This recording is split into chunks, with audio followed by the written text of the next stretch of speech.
welcome to this week's edition of Deeper Dive, where we take a daily walk devotion and go deeper in of explaining meaning and application towards your life. Today I want you to look at 1 Timothy chapter 3, verses 4 and 5. Now this section of 1 Timothy 3 is addressed to the leaders of the church, otherwise we known as elders, or it could be bishop, or it could be pastor. That word right there that's used in the Greek is interchangeable for all three. And so Paul is telling Timothy, this is the qualifications you need to look for in the leaders of the church. But the passage that I'm going to read it today is very applicable to everybody in the church and something that every family in the church should strive toward. And that is to keep a house under control. Now, what does that mean? Well, I'm going to talk about parenting today. And specifically raising your children. And with elders, they if they can't keep their own house under control, which means they can't lead their children with dignity, then they're not capable of leading the church. And unfortunately, a lot of churches don't look for those qualifications. Are they leading their church well? I mean, are they leading their house well? Does the church look at the relationship between the wife and the elder? Does the church look at the relationship between the children and the elder? Have they seen them over a period of time? Have they seen them deal with issues with their children? That's so important, because the fact is, you want an elder who has his house under control and leads it with dignity. Now that's important to understand, because it's not just saying somebody who has it under control. Because honestly, there's a lot of ways to control your house. There's a lot of ways to control your children, and a lot of people go too far. They are tight-fisted in the sense of like what they let them do. They're constantly on anything that they do. If they do anything wrong, they're quick to correct them, and often in a very demeaning way. That's not what it means by having a house under control. Okay, but also another thing, a house under control isn't just a reputation. All right, so it's when your children, who are fallen beings and who will make mistakes, make the mistakes. How are you going to react? Are you going to react in embarrassment? Are you going to react in shaming them, or are you going to react in grace as an opportunity, using that as an opportunity to mold and shape them into the image of Jesus Christ? Now that's huge as well. And so an elder should be somebody. But let's talk about parenting for just a second, okay? I have 4 teenagers. I have an 18-year-old, a 17-year-old, a 15-year-old, and a 13-year-old as I'm filming this.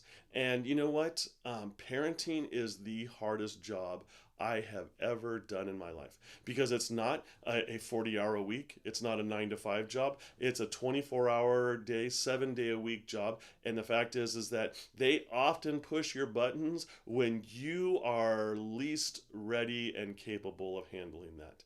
And so I've always said, parenting turns your world right side up, because it takes your eyes off of yourself and focuses them on your children, because you have to raise them, and you want to raise them in a way that they're going to be successful, independent adults. But at the same time, it will show you every weakness and every flaw. I love what Dennis Rainey said. He says that your children are your own mortality walking around on 2 little legs. And so you see all your flaws exemplified and exaggerated through your children. And it's a real humbling wake-up call. And so, as you look at this, I want you guys to understand that, first of all, and anybody who desires to be an elder, that's a great thing. But they need to do it so with the qualifications of 1 Timothy 3. And I specifically want to focus on keeping your house under control. And how do you do that? How do you raise children in a way that they want to walk in the ways of the Lord all the days of their life? Well, let me give you a couple of very simple keys or tools, okay? And the first is and foremost, especially if you're still married to your wife, who's the mother of your children, I'm going to encourage you guys to pray. Pray every day. Pray God's grace and protection over them. Pray for your wisdom. Pray that God's love will fill their hearts. Pray that they will make the right decisions. Pray that they will draw closer to the Lord. Now, if you're a single parent, you're a divorced parent, it's the same thing, okay? And the prayers are no less if you're single than if you're a couple. But if you are married, okay, because this is 1 Timothy 3, it means, if you are married, that as parents, you should be lifting your children up in prayer. They should be hearing you plead the blood of Jesus over them. Okay, so that's the first thing. The second thing is you've got to put in the hard work, and the sooner you do that, the better. I've seen so many parents who they see their little babies and they see their little toddlers and they see them acting in rebellious ways and doing kind of things that they shouldn't be doing, and the parents always like, oh, isn't that so cute, or oh, don't bother with them, they're just young, let them, kind of thing. And that's the exact opposite approach you should take. Okay, because when you do the hard work early, you lay the foundation and you set the tone, and your kids know that you mean business. When you say no, they understand what that means. When you say yes, they understand what that means. But if you're just kind of like all over the place and these kids learn that they kind of rule the roost as a young age, as they get older, it's going to be that much more difficult to try to get them to do something. And so do the hard work early. And then the third thing, keep them involved in church. Don't make academics or athletics or friends or anything else more important than Jesus. I've been doing ministry for close to 30 years.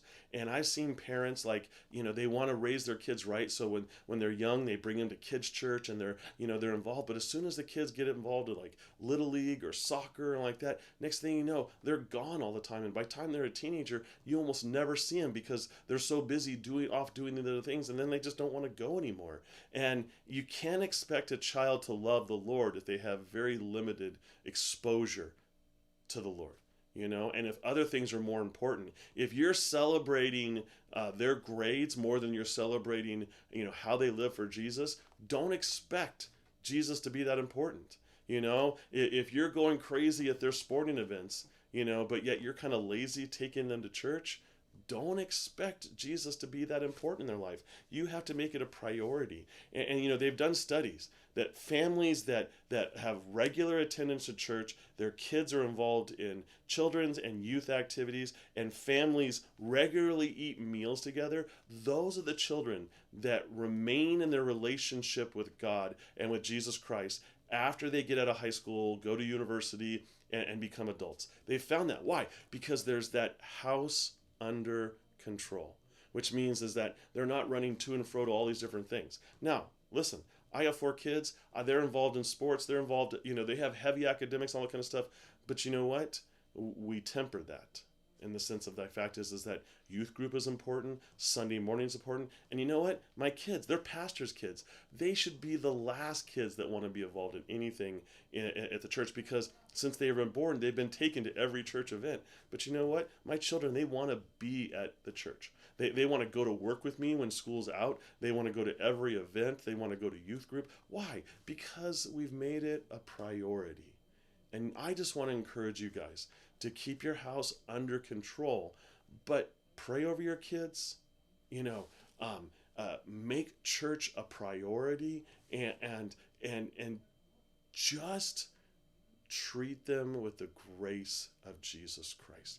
And I can guarantee you, if you do those things, not that everything's going to work out well, because honestly, Satan's going to attack you, but you're going to be farther down the line than the typical Christian family that kind of makes Christianity an add-on to everything else that they're doing in their life. Hey, God bless you guys. Have a wonderful day. If you can do me a favor by liking and subscribing to this video, that would help me. That would help these videos go out. I want to be the service to you. I want to give you opportunities to grow in your faith. And so if you have any questions, put them in the comments below. But thank you for being a part of this video, and we'll see you next week.